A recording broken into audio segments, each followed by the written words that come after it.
One welcome to social science class. बेटा आज हम चैप्टर 2 इकोनॉमिक्स का भारतीय अर्थव्यवस्था के क्षेत्र का लास्ट टॉपिक करने वाले हैं। लास्ट वीडियो में हमने डिस्कस किया था कि अतिरिक्त रोजगार यानी कि रोजगार को कैसे बढ़ाया जा सकता है। तो उसके अंदर हमने कुछ एग्जांपल्स पढ़े थे कि सरकार ऐसे कुछ उपाय करती है हर एक फील्ड में, प्राथमिक सेक्टर, द्वितीयक सेक्टर और तृतीयक सेक्टर में लोगों को रोज़गार मिले। तो सरकार के एफर्ट से बहुत सारी नई जो है सेवाएं शुरू हुई और उनमें लोगों को रोज़गार मिला। तो यहाँ पर टूरिज़्म लास्ट जो है हम डिस्कस कर रहे थे कि टूरिज़्म से अकेले जो पर्यटन क्षेत्र को बढ़ाने से 35 लाख लोगों को रोज़गार मिला है। तो ये टूरिस्ट जो है उस चीज़ को बढ़ाने से ही देखो इतना लोगों को रोज़गार मिला है। तो इसके अलावा भी बहुत सारी और सेवाएं हैं, ठीक है, कंस्ट्रक्शंस वर्क हैं जिसमें लोगों को काम मिलता है। तो नेक्स्ट टॉपिक हम डिस्कस करते हैं इस वीडियो के अंदर कि सरकार ने जो इतने सारे उपाय अपनाए हैं, बहुत सारे प्लान शुरू किए हैं, उससे देश के अंदर लोगों को रोज़गार मिला है। लगभग जो 625 ज़िले हैं जिसमें काम का अधिकार लागू करने के लिए कानून बनाया है, ठीक है। और इस कानून का या इस प्लान का नाम क्या है? महात्मा गांधी राष्ट्रीय ग्रामीण रोजगार गारंटी अधिनियम। इसको शॉर्ट फॉर्म में हम कह सकते हैं मनरेगा। ओके, ये मनरेगा जो है एक स्कीम है जिसके तहत लोगों को रोज़गार मिलता है। 2005 में ये योजना शुरू की गई थी। इसमें क्या है कि सभी लोगों को जो काम करने में सक्षम है, जो काम करना चाहते हैं, जिन्हें काम की ज़रूरत है, तो सरकार द्वारा ग्रामीण क्षेत्रों में 1 साल के अंदर 100 दिन रोज़गार की गारंटी देती है। यदि सरकार रोज़गार उपलब्ध कराने में असफल रहती है, ठीक है, अगर किसी का व्यक्ति का नाम दर्ज है और उसे काम नहीं मिलता, तो सरकार क्या करती है, उसके बदले में उसको बेरोजगारी भत्ता घर बैठे ही देती है। और इस कानून के अंतर्गत उस सभी कामों को वरीयता दी जाती है जिससे भविष्य में भूमि से उत्पादन बढ़ने में मदद मिलती है। तो यहाँ 2 कंडीशंस है कि 2005 में ये योजना शुरू की गई और इसमें उन लोगों को जो सक्षम है, जो काम करना चाहते हैं, उन्हें 100 दिन का रोज़गार देने की गारंटी कही गई।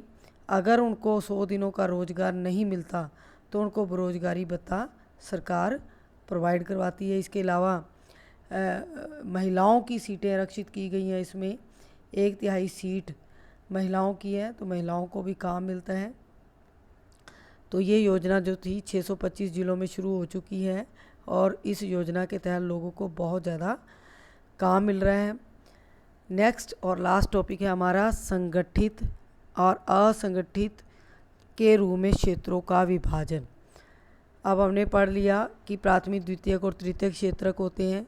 फिर तीनों क्षेत्रों में किस क्षेत्र की महत्व ज़्यादा है, सरकार तीनों क्षेत्रकों में किस प्रकार नए कानून लाकर नए रोजगारों के अवसर प्रदान कर रही है। अब जितने भी हमारे देश के अंदर काम है उनको सेक्टर के अकॉर्डिंग 3 पार्ट्स में डिवाइड किया गया है, लेकिन उनको उनकी सिस्टम के अकॉर्डिंग कि प्राथमिक, द्वितीयक और तृतीयक क्षेत्र में जो काम किए जाते हैं उनका जो प्रकृति है, नेचर है, उसके अनुसार उसे संगठित और असंगठित क्षेत्र में बांटा जाता है।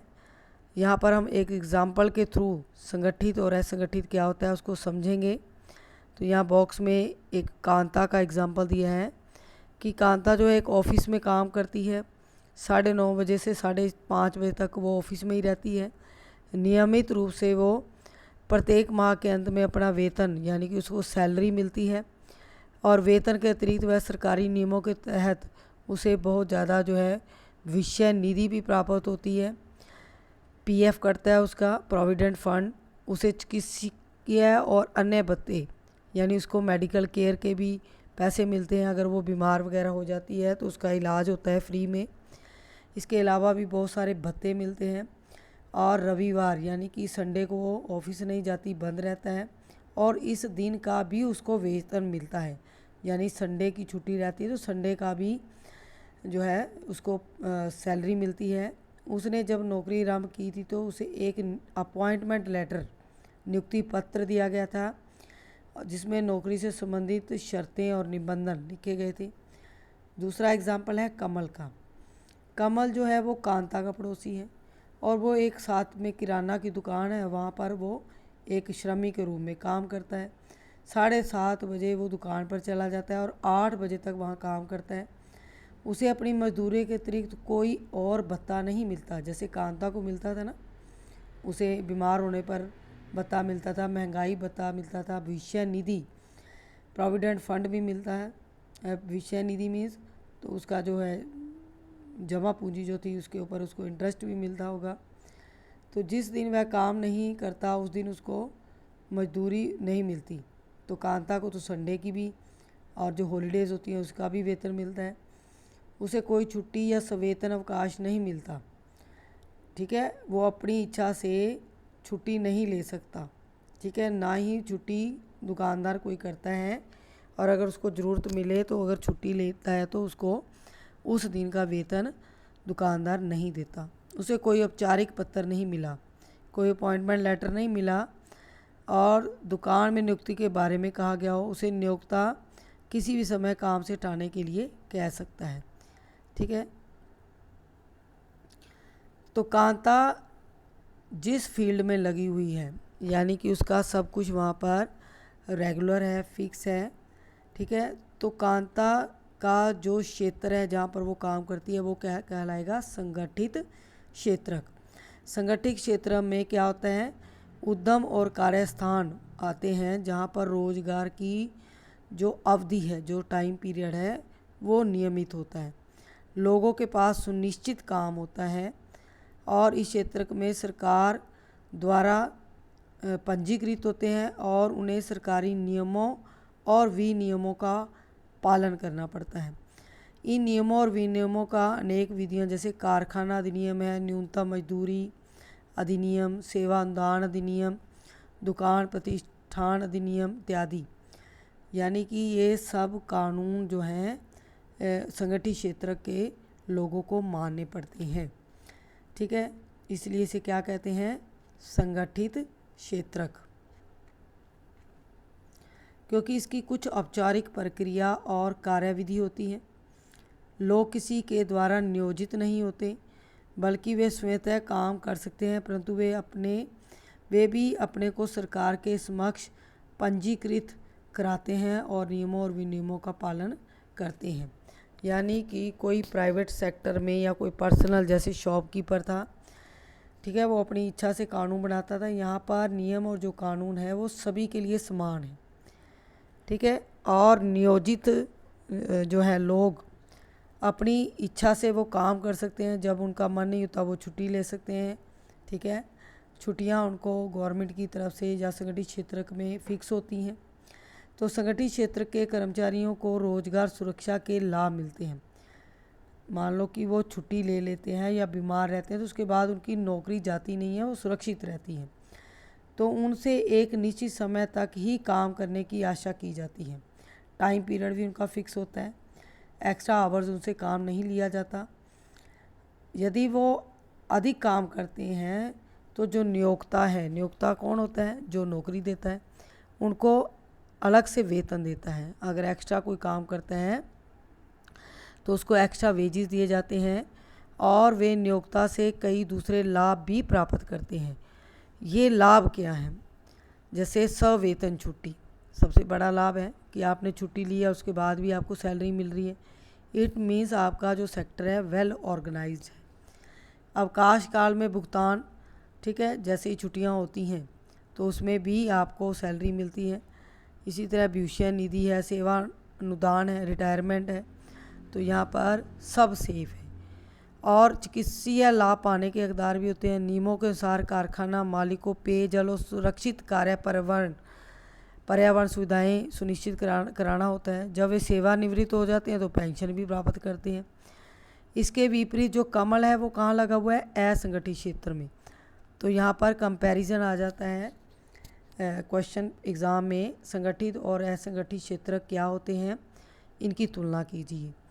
तो असंगठित क्षेत्रक में छोटी छोटी बिखरी इकाइयाँ होती हैं और सरकारी नियंत्रण से बाहर होती हैं। इस क्षेत्र के नियम और विनियम तो होते हैं परंतु उनका अनुपालन नहीं होता। वे कम वेतन वाले रोजगार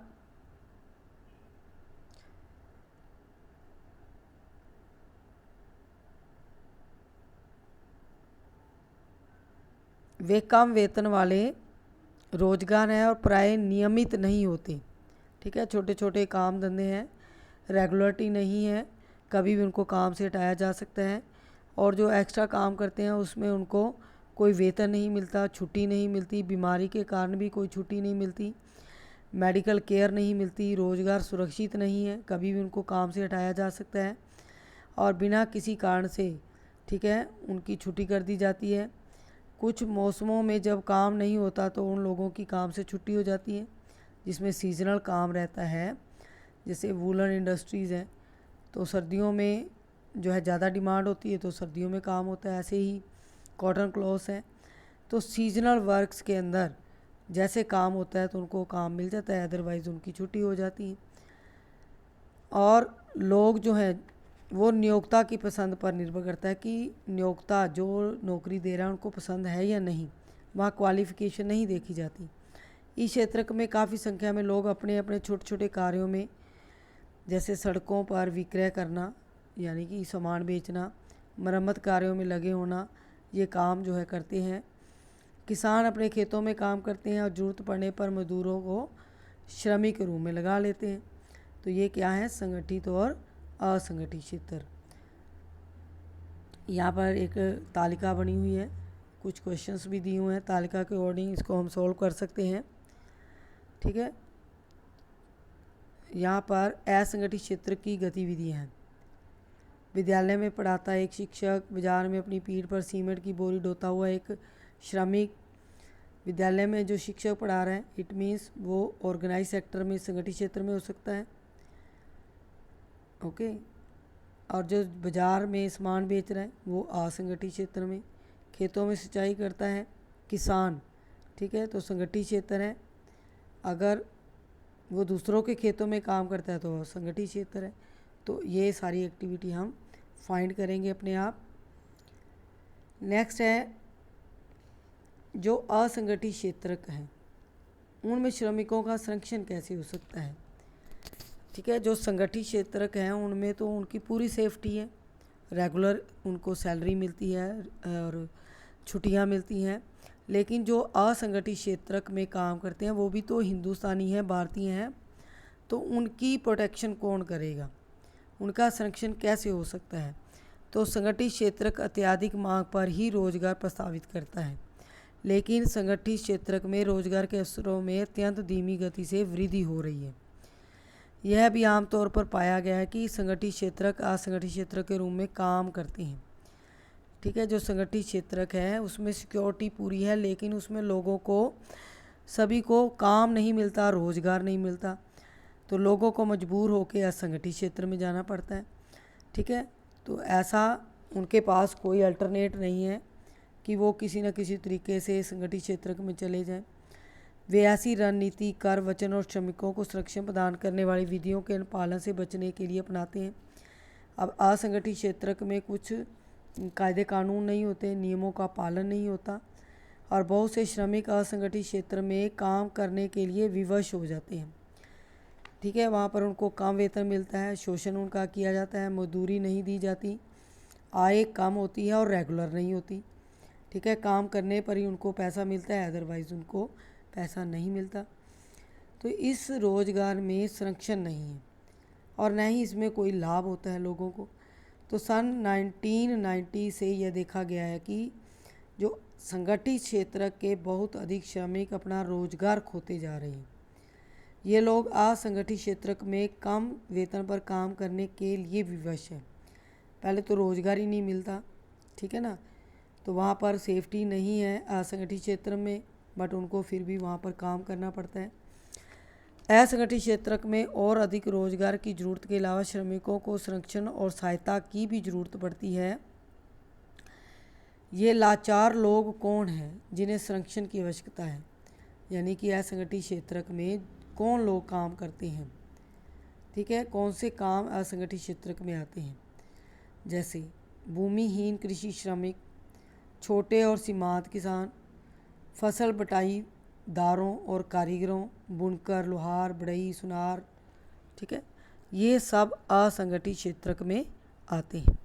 तो भारत में लगभग 80% जो ग्रामीण परिवार के लोग हैं वो किस में आते हैं, सीमांत किसान की श्रेणी में, छोटे यानी जिनके पास बहुत कम खेत हैं।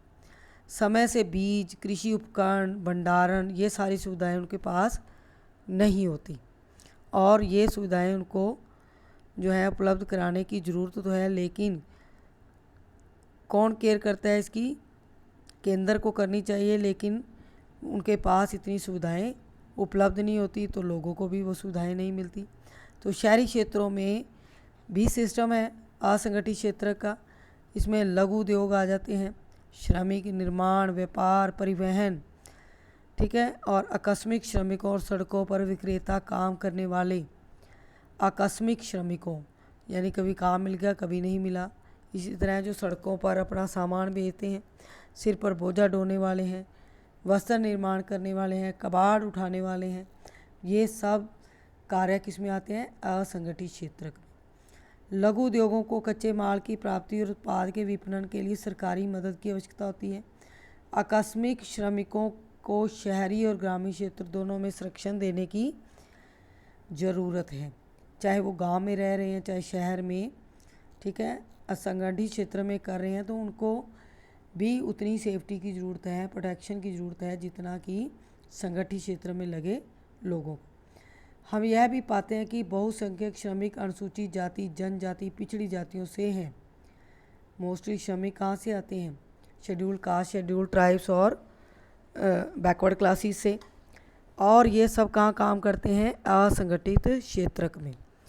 श्रमिक अनियमित और कम मजदूरी पर काम करने के अलावा उनके साथ क्या होता है, सामाजिक भेदभाव, क्योंकि वो छोटी जातियों से संबंध रखते हैं, इसलिए उनके साथ समाज में अच्छा बिहेवियर नहीं किया जाता, उनके साथ भेदभाव किया जाता है, डिस्क्रिमिनेशन किया जाता है।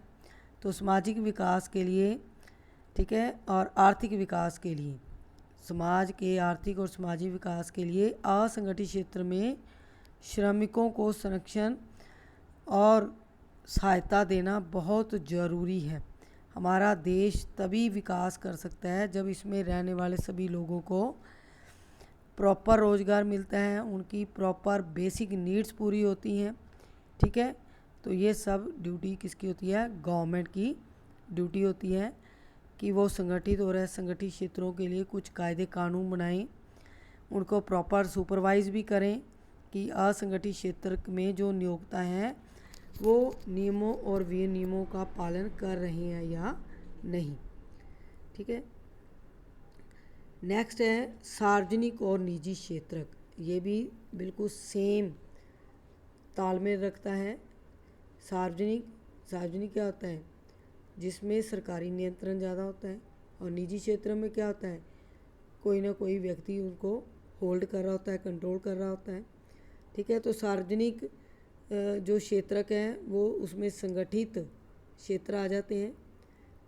ओके, जो संगठित क्षेत्रक में सिस्टम रहता है उसको कौन फॉलो करता है, सार्वजनिक क्षेत्र में सरकार फॉलो करती है, और असंगठित क्षेत्र किससे बिलोंग करता है, मोस्टली निजी क्षेत्र से, क्योंकि निजी क्षेत्र के जो लोग हैं उनका कंट्रोल उन सेवाओं और कार्यों में होता है, और वो असंगठित क्षेत्र की जो कायदे कानून है, जो सिस्टम है, उसको अडॉप्ट करते हैं। तो स्वामित्व के आधार पर क्षेत्रकों को दो भागों में बांटा जाता है, सार्वजनिक और निजी। ठीक है,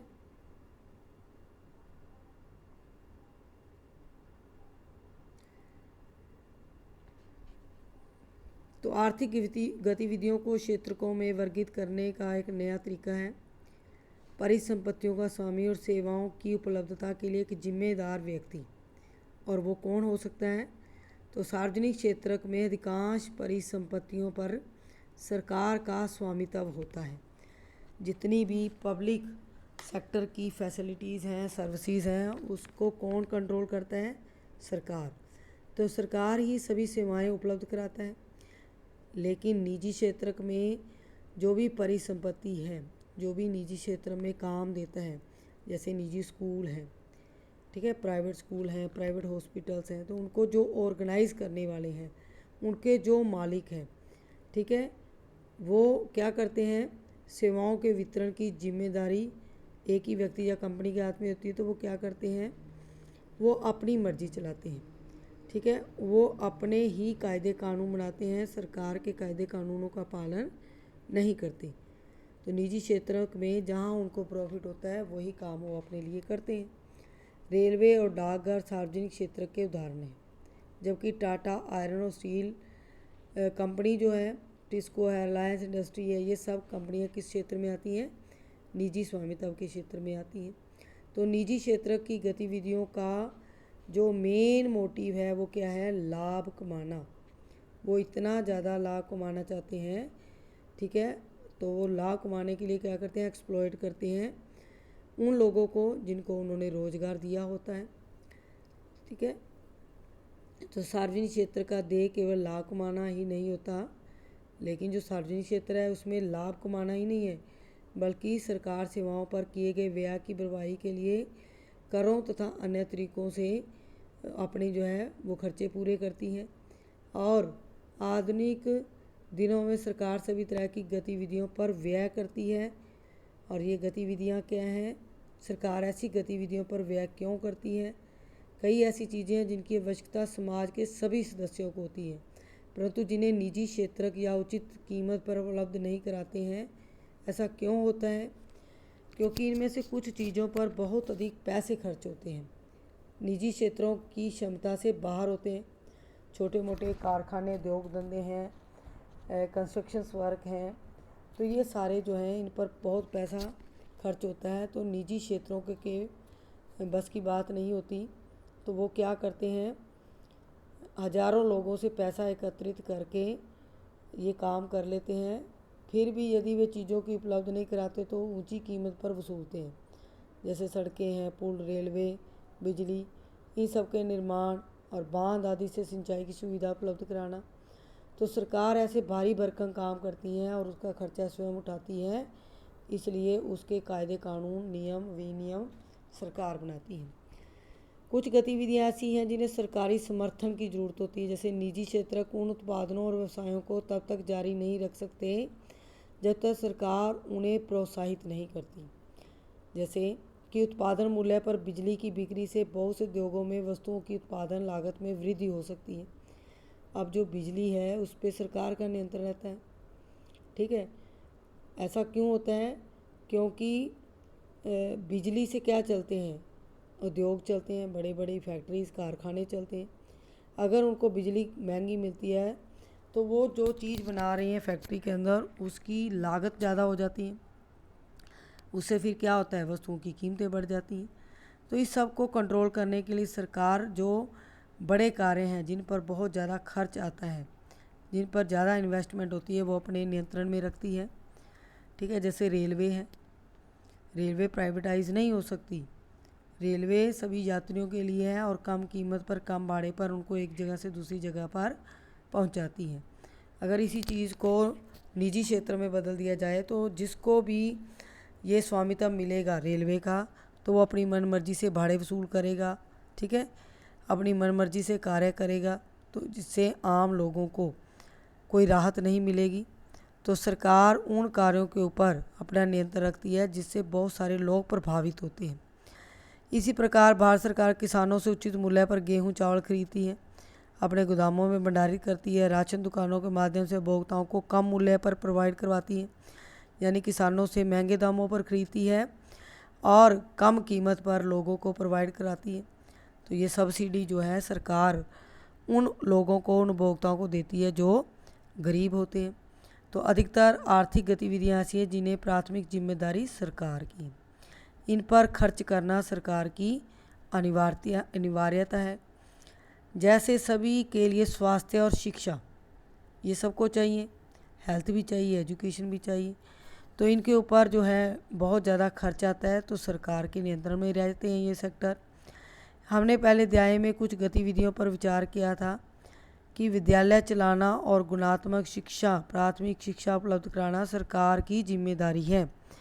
तो भारत में निरक्षर संख्या कम करने के लिए ये ज़रूरी है कि इस पर सरकार का नियंत्रण रहे। इसी प्रकार भारत के लगभग आधे से ज़्यादा बच्चे कुपोषित हैं, क्योंकि भारत में बहुत ज़्यादा गरीबी है, हर छठा व्यक्ति गरीब है। तो गरीबी के कारण परिवार के जो बच्चे हैं वो क्या रहते हैं, कुपोषित। ठीक है, तो जो कुपोषित होने से मृत्यु दर देखो, शिशु मृत्यु दर वो भी बढ़ी हुई है। उड़ीसा में 44 है, मध्य प्रदेश में 47 है, यानी कि 100 बच्चों के पीछे 44 जो है 47 की डेथ हो जाती है। तो विश्व के कुछ निर्धनतम भागों से अधिक है। हमारे यहाँ पर जो इन्फेंट मोर्टेलिटी रेट है वो ज़्यादा है। सरकार को भी मानव विकास के पक्षों जैसे सुरक्षित पेयजल की उपलब्धता, निर्धनों के लिए आवासीय सुविधाएं, भोजन, पोषण, इन सब की जो ज़रूरत है उसको पूरा सरकार को करना चाहिए। सरकार का ये कर्तव्य भी है कि वह अपना बजट इस तरीके से बनाए कि जो देश के गरीब लोग हैं उन तक जो बेसिक चीज़ें हैं, ज़रूरतें हैं, उनकी बेसिक नीड्स फुलफ़िल हो सकें।